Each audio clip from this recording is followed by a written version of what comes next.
everybody. How's it going? Hanging in there. It's a long stretch, but lots of amazing, amazing content and insights. So this next panel is going to be a great one to just take a breath. I know I've been really looking forward to this one. It's called Burn Baby Burnout. Our panelists are here to stress why we need to talk about burnout. First up, let's welcome business leader and consultant from Socapso, Áine Marie Mizzoni. Joining her on stage is Parneet, the Chief Science Officer of Wisdom Labs. Next up, we have Dr. Meeta Singh, Chief of Sleep Research at Henry Ford Sleep Laboratory. And rounding out our panel, we have Alex Tu, the co-founder and co-CEO of Calm. And leading all of this as a terrific moderator is Rachel Dodes, Head of Communications for Knotel and writer and podcaster. Please join me in welcoming them on stage. Thank you.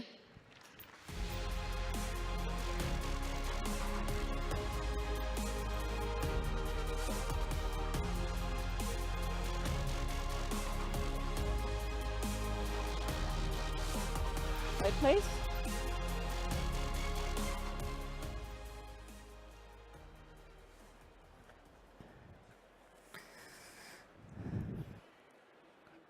Hello, everybody. So I think, we've all experienced burnout to some degree, and these amazing panelists are experts on this subject. So why don't we just go down the row and talk about why this topic is so important to be discussing at this particular moment in time. Okay. So why I think it's really important is that I feel that being disembodied, disconnected from your body, and being stressed has become normalized in business.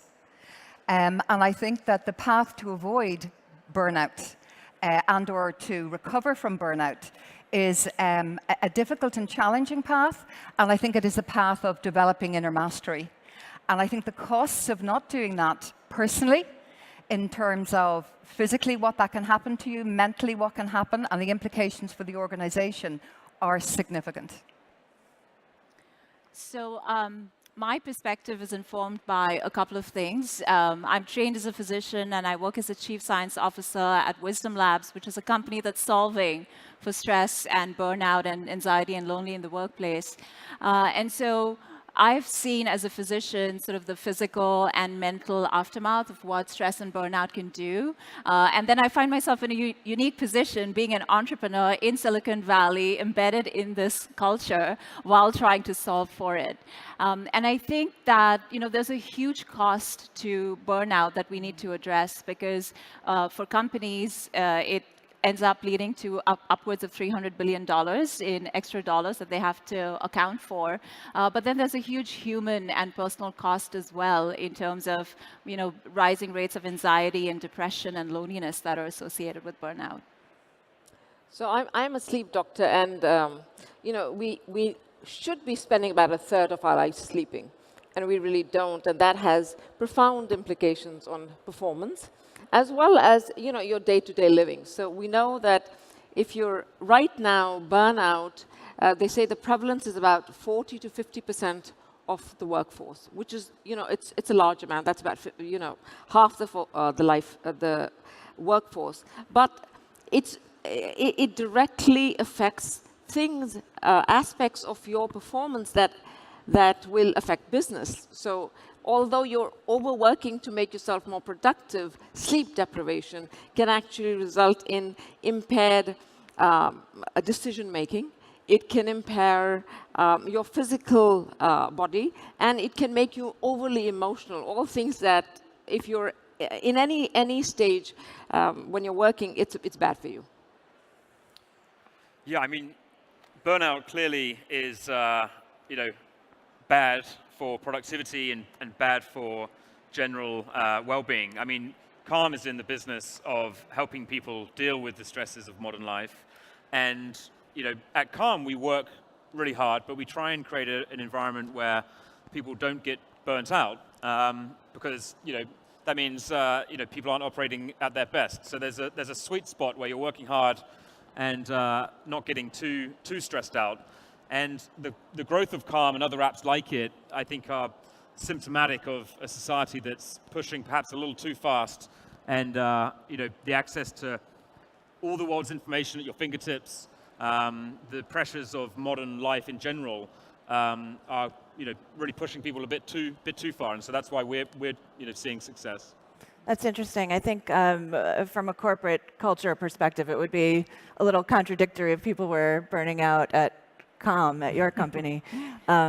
So I think that the CEO burnout issue has become very commonplace in our culture, and it may be because we prize certain attributes. And I guess my question for the doctors on the panel is whether it's about prevalence. Is this problem more commonplace, or is it, due to technology, people are burning out more publicly? And I'm thinking of, Elon Musk and, how he said he was working 120-hour weeks to get the Tesla Model 3 out the door. So there is a clinical definition of burnout, and which is really the tipping point of exhaustion in which you develop apathy, you develop amotivation, you physically feel exhausted.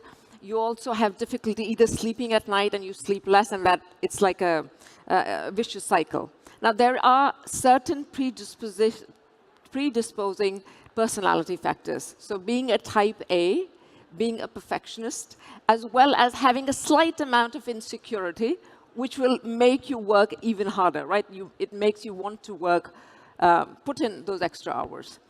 And there are some characteristics of burnout that are important. So the first thing is that people will sense a lack of control over their lives.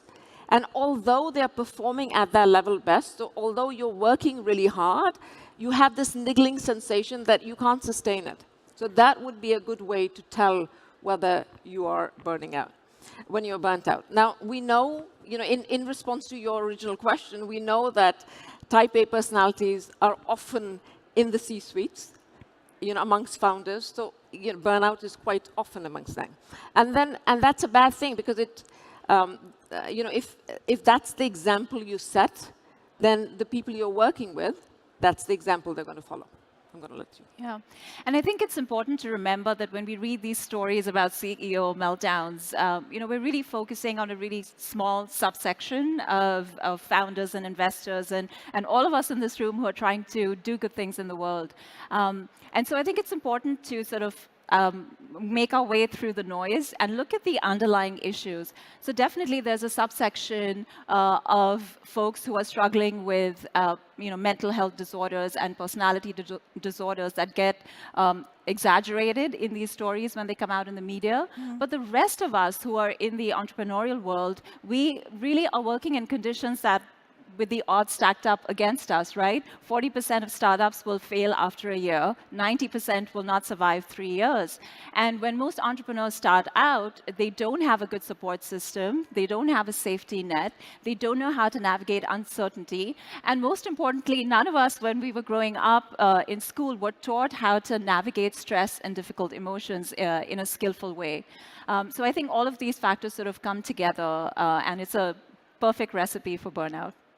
Yeah, and Áine, you have sort of a personal story of burnout, because you've been an executive and now you coach people about this very issue. Could you talk about that? Yeah, sure. So, I burnt out. Well, I burnt out once very clearly, and I've come close to burnout 2 other times in my life. And the first time was when I was 34, and as you mentioned, Meeta, that there were a series of things that I just wasn't paying attention to. And this is part of what I mentioned earlier on, that I felt incredibly disconnected from my body.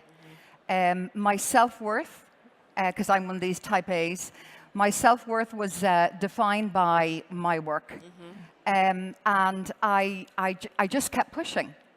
And I think, as I look back then, and that's more than 2 decades ago, if you chop the top off my head, what you would have seen is that I was immensely overwhelmed with workload and responsibility, that I did not have the resources or indeed at times the competence to do some of the things I'd taken on, because I'd taken on way too much. And I was really incapable of sensing into and perceiving really what was happening from about here down in my body. And what was happening was my immune system was breaking down, and that actually led me to cancer. And that was a big thing for me as a human being in the world. Because you have to stop. Exactly. Right? I had to stop. And I'd also, personally, 4 children under 10. So that was quite a thing for us as a family. And at that stage, I was basically group operations director of a financial services multinational business with revenues in excess of 50 million. And I was responsible to several hundred people. So on the outside, how did I look? And this is what I want to differentiate here, inside and outside. So on the outside, how I looked was sometimes off my head with stress, but that was less than 15% of the time. Most of the time, I looked in control, I was highly focused, and I was self-assured. So I was really good at impression management. Really good at impression management. But this disconnect between what was going on here and what was going out there nearly killed me. And what I found in that reflective period afterwards as I recovered, and luckily cancer has not come back in my life, but the predisposition with a type A personality is quite high because we drive and strive. And what I have had to do as a result of that is to embrace what I call the inner game of mastery, which is about developing attentional muscle, developing emotional congruence, taking the time to understand myself, my purpose, my values, and my life story. And that isn't a life hack, guys. You can't get an app to do that for you. Apps have their place, I think, Alex. They're hugely, hugely important in helping us, hugely important in helping us. But this is a journey that, whether you're type A or not, as founders, I think, is an incredibly important journey to go on. Because as both you guys have said, founders are the culture. The culture is the DNA, and that is what you are nurturing, which is highly stressful environments, or stressful environments with an appropriate amount of healthy stress within which people can immensely realize their potential and do something fantastic in the world. And that is a good lead into my next question for Parneet and Alex about, at what point in a company's journey do you recommend fostering this type of inner mastery and changing the model of this sort of hard-driving, aggressive 24/7 CEO? So, Alex, you want to take? There you go. So I think there's a saying that, if as a founder, if you don't create your culture, the culture will be created for you. So I think, it's very important for founders to start thinking about this right from the get-go.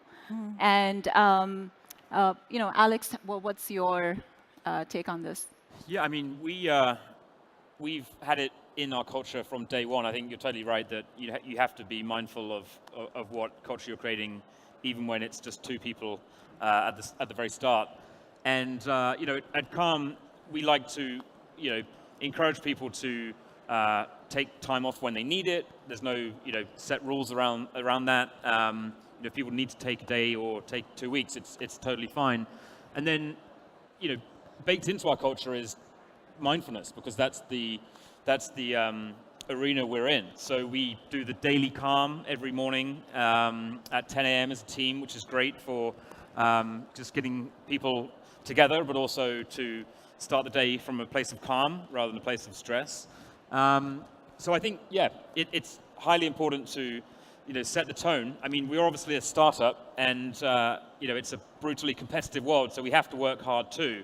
But I think there is a sweet spot. There is that middle ground where there's a healthy amount of stress, as you put it, but there's, people aren't getting totally burnt out. I'm not sure how Elon Musk works 120 hours a week. I mean, does he not sleep? Is he a robot? Did he build himself? I don't know.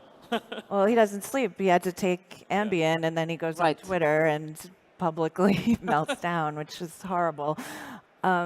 So I want to talk about technology, and to some extent, technology is responsible for getting us to this place because we always have to be on. There's so many means of communication. I think that can help contribute to burnout. But can technology help us get out of this?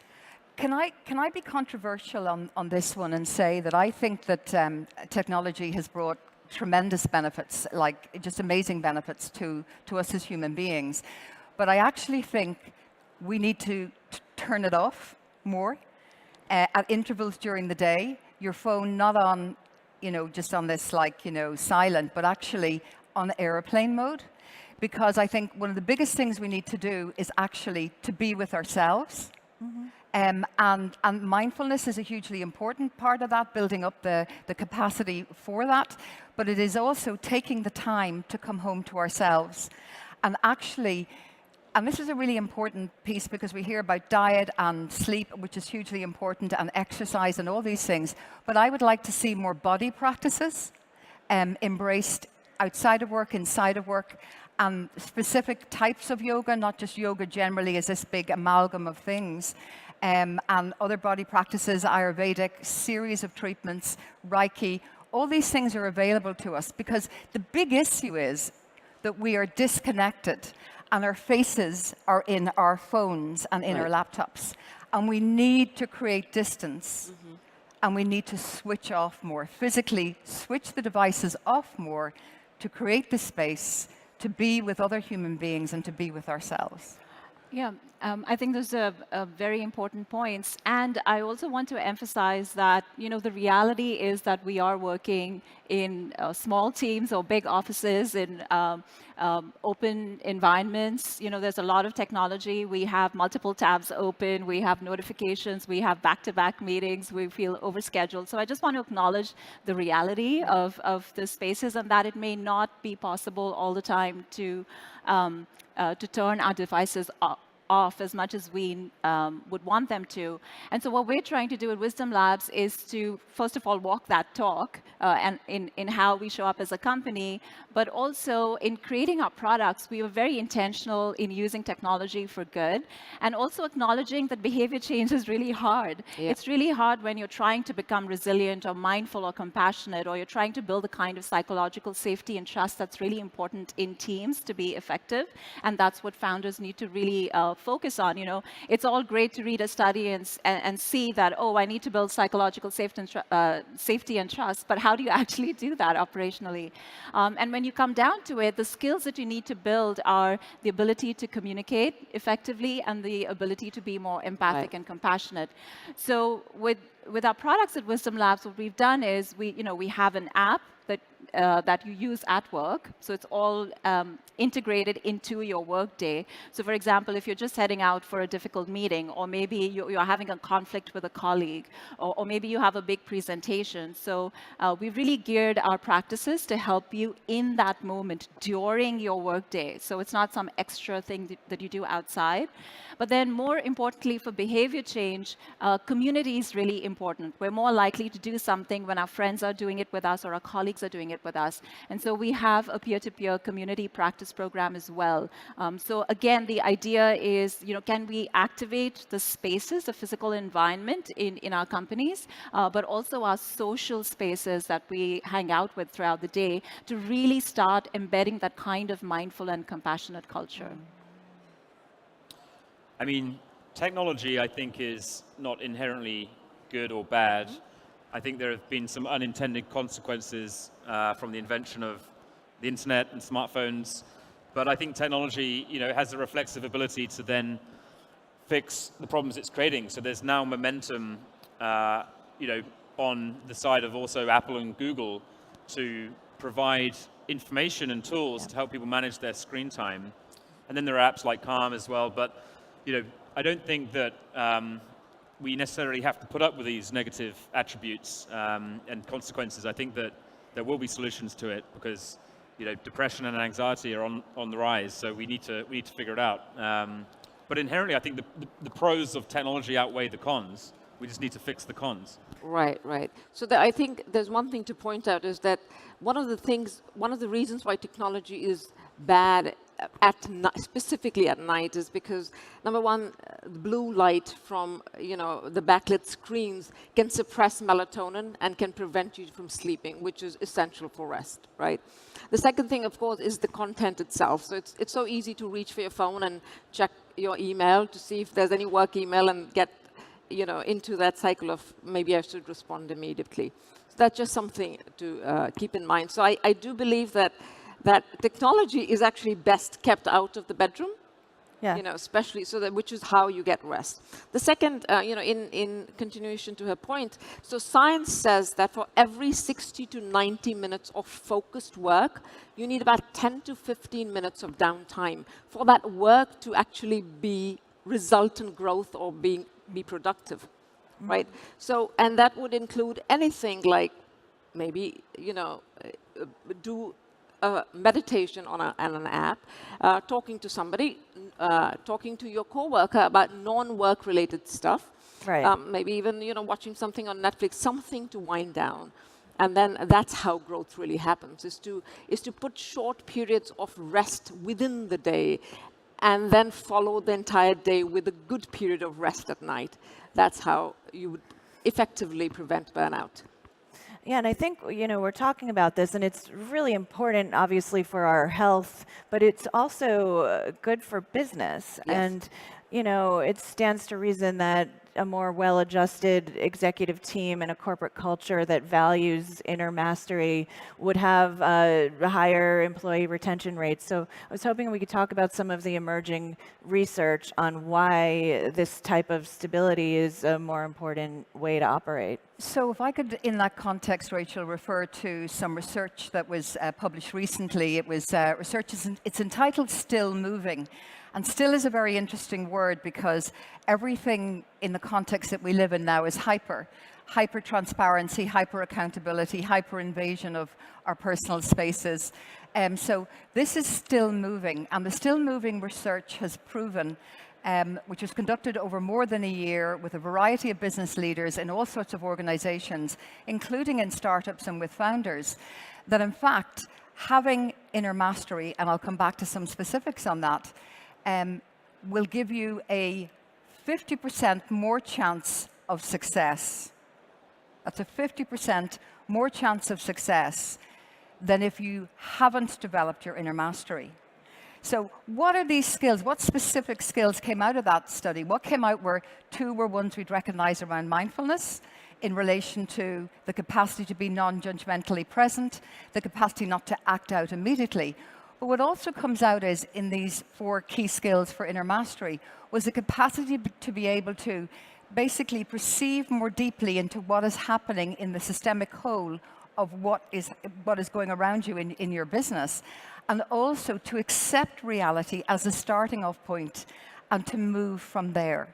They're the specific micro skills of self-mastery. And then there's the outer skills, which you'd recognize for them, being able to, from there, align people with vision, passion, values, to be able to cause levels of disturbance in the current reality to create momentum to the change and direction that you want to go, to be able to channel the anxiety that people feel during a change process and to spot patterns. This is key. And Parneet, you've mentioned that you've seen some interesting research as well in your work. Yes, so just in our work itself, we've seen, after 5 weeks of engagement with our work, we've seen improvements of up to 18% in levels of resilience, mindfulness, and compassion. Wow. We've seen folks reporting that they feel more connected to their colleagues. And we did a very early pilot study with gene expression, and we saw that after 12 weeks, folks actually had a down regulation in genes that code for inflammation, which is good because you don't want your body to be inflamed. And there was an upregulation of genes that code for immunity, so they were stronger. And I think just in general, when you look at research across organizations, those founders and cultures who are kind and compassionate and give back to one another over long periods of time, those are the companies that have the lowest turnover, the least absenteeism. Those are the ones that have the greatest rates of internal and external customer service, and the rates of innovation in those companies are also higher. Thank you. Looks like we are just about out of time. So thank you to our amazing panelists, and namaste. Namaste. Yes.